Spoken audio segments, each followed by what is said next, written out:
Hello दोस्तों, welcome to my channel. अभी विनोद अपने गुरुजी से बोलता है। गुरुजी, बहुत ही ज़्यादा इम्पोर्टेंट क्वेश्चन है ये। थोड़ा डिटेल में अच्छे से क्लियर कीजिएगा कि मैकलेलैंड्स अचीवमेंट मोटिवेशन थ्योरी क्या है, बढ़िया से बताइए टाइम लेके। तो गुरुजी बोलते हैं, चाहे सुनो। देखो, मैकलेलैंड्स अचीवमेंट थ्योरी को मैकलेलैंड्स थ्री नीड थ्योरी से के नाम से भी जानते हैं। ये जो मैकलेलैंड है, ये क्या है? ये एक साइकोलॉजिस्ट थे। इनका पूरा नाम है डेविड मैकलेलैंड। इन्होंने नीड थ्योरी दी थी 1961 में। इन्होंने 1000 लोगों पे ये एक्सपेरिमेंट किया था। क्या उसमें उन्होंने पाया कि जो मोटिवेशन है, ठीक है ना, वो जिस तरीके के कल्चर में हम रहते हैं या जो हमारी लाइफ के एक्सपीरियंसेस होते हैं, वहाँ से मोटिवेशन मिलता है।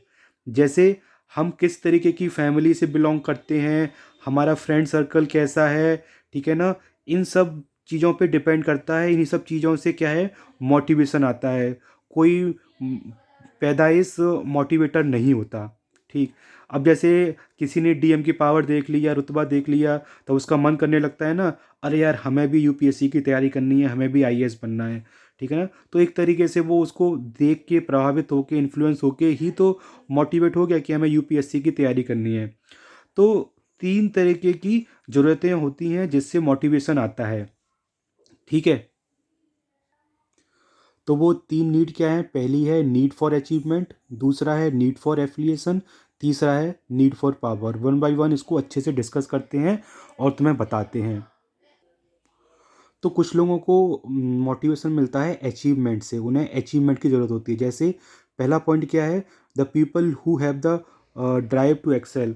मतलब कुछ लोग ऐसे होते हैं ना कि जिनको भीड़ में चलना अच्छा नहीं लगता।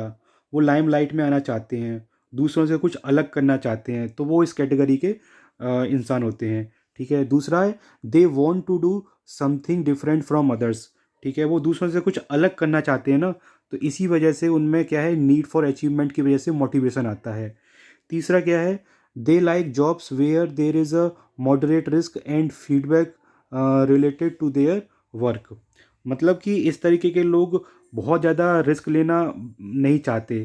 ठीक है। और ये लोग ऐसी जॉब पसंद करते हैं जिसमें उनको फीडबैक मिलता रहे बराबर। ठीक है ना, कि उन्होंने जो भी काम किया है वो कैसा है। प्रैक्टिकली वो प्रेस चाहते हैं। वो चाहते हैं कि जो बॉस है उनका, वो उनकी तारीफ़ करे। ठीक। और जैसे कि कुछ को तो इमीडिएट फीडबैक चाहिए होता है। जैसे फॉर एग्जांपल कि अगर कोई पेपर दे के आया, तो नहीं होते कुछ लोग पूछने लगते हैं अगले दिन ही कि भैया ये बताओ रिजल्ट कब आएगा, रिजल्ट कब आएगा। तो उन्हें फीडबैक चाहिए होता है। तो इस तरीके के लोगों की ये क्वालिटी होती है। नेक्स्ट है preoccupation with the task until these are complete successfully. मतलब कि ये लोग अपने काम में लगे रहते हैं जब तक कि वो पूरा ना हो, तब तक एकदम बेचैन रहते, एकदम परेशान रहते हैं। ठीक है। तो अकॉर्डिंग टू मैकलेलैंड क्या है कि achievement oriented people are backbone of most of the organisation for their fast growth. तो मैकलेलैंड ने क्या बोला, निष्कर्ष क्या निकाला कि भाई कुछ ऑर्गेनाइजेशन में इस तरीके के लोगों की वजह से ही वो ऑर्गेनाइजेशन जल्दी से ग्रो कर जाती है। क्यों? क्योंकि भाई इनको कोई भी काम असाइन कर दो, ठीक है, तो ये जब तक पूरा नहीं होगा तब तक बेचैन रहेंगे। ठीक है। तो इस तरीके के लोगों को प्रिफर किया जाता है और ऑर्गेनाइजेशन का एक हिस्सा बनाया जाता है। नेक्स्ट है नीड फॉर एफिलिएशन। जिनको नीड फॉर एफिलिएशन से मोटिवेशन मिलता है, ये वो लोग होते हैं जो ग्रुप में रहना पसंद करते हैं, want to belong to group. ठीक। इसके बाद will to go along with whatever the rest of the group wants to do. Means कि ये बाकी ग्रुप के मेंबर्स जो कर रहे होते हैं ये भी वही करने लगते हैं। ये इनकी खास बात होती है। बहुत ज़्यादा इनकी कोई अपनी पर्सनल ओपिनियन नहीं होती। ठीक है ना। ये रिजिड टाइप के नहीं होते, अकड़ू टाइप के नहीं होते इस तरीके के लोग। ठीक। नेक्स्ट है fav favours collaboration over competition. ठीक है। ये लोग क्या है कि कोलेबोरेशन ज़्यादा प्रेफर करते हैं एज़ कम्पेयर टू कंपटीशन। मतलब कि ये लोग अपनी विनिंग पोजीशन से भी कंप्रोमाइज़ कर जाते हैं। मतलब जीत रहे होते हैं तब भी बोलते थे कोई बात नहीं भैया, तुम जीत जाओ, ठीक है ना, कोई बात नहीं। और अपनी विनिंग पोजीशन से भी कंप्रोमाइज़ कर लेते हैं क्योंकि इनको क्या है कि कॉन्फ्लिक्ट पसंद नहीं है। ठीक है ना। इसके बाद नेक्स्ट है value relationship above anything else. ऐसे लोग रिलेशनशिप को ज़्यादा वैल्यू देते हैं। मीन्स कि भाई लोगों से बननी चाहिए भाई, ठीक है ना। बाकी कुछ भी हो सब ठीक है, ठीक है। तो ये लोगों से क्या है कि अपना फ्रेंडशिप मतलब कि रहे मतलब ये दोस्ती हम नहीं तोड़ेंगे और कुछ भी हो जाए, तो उस तरीके के लोग होते हैं ये। नेक्स्ट है needs prefer working in an environment providing great personal interaction. मतलब कि ये लोग उस तरीके के वर्किंग एनवायरनमेंट में रहना चाहेंगे जहाँ पे वो दूसरों के साथ में इंटरेक्शन कर सकें, ठीक है ना। Effective performers in a team. तो ये लोग तभी काम अच्छा कर पाएंगे जब ये एक टीम का हिस्सा होंगे, ठीक है ना। अगर अकेले बैठे हो तो भाई नहीं कर पाओगे, ऐसे कुछ लोग होते हैं, ठीक है ना। जैसे फॉर एग्जांपल कुछ लोग ऐसे होते हैं ना कि जो ग्रुप में स्टडी करते हैं, ठीक है ना। और कुछ ऐसे होते हैं कि नहीं, उन्हें मतलब कि रूम अपना एक रूम में गए, बंद हो गए उसमें और फिर पढ़ाई कर रहे हैं। तो वो डिपेंड करता है कि किस तरीके की उनकी मेंटलिटी है, वो क्या प्रेफर कर रहे हैं। नेक्स्ट है लास्ट, नीड फॉर पावर। ये पावर ड्रिवन लोग वो होते हैं जो किसी न किसी तरीके से लोगों को कंट्रोल करना चाहते हैं, ठीक है ना, इन्फ्लुएंस करना चाहते हैं। Desire to have impact on the other, ठीक है। वो चाहते हैं कि उनके हिसाब से डिसीजन ले सकें। They like to control and influence other. तो ये लोग दूसरों को इन्फ्लुएंस करना चाहते हैं।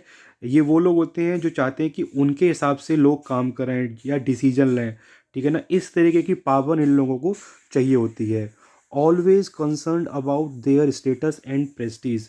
मतलब ये लोग अपने स्टेटस और प्रेस्टीज को लेकर काफ़ी ज़्यादा कॉन्शियस होते हैं, ठीक है ना। उनको कोई नुकसान नहीं पहुंचना चाहिए, उस चीज़ को कोई नुकसान नहीं पहुंचना चाहिए।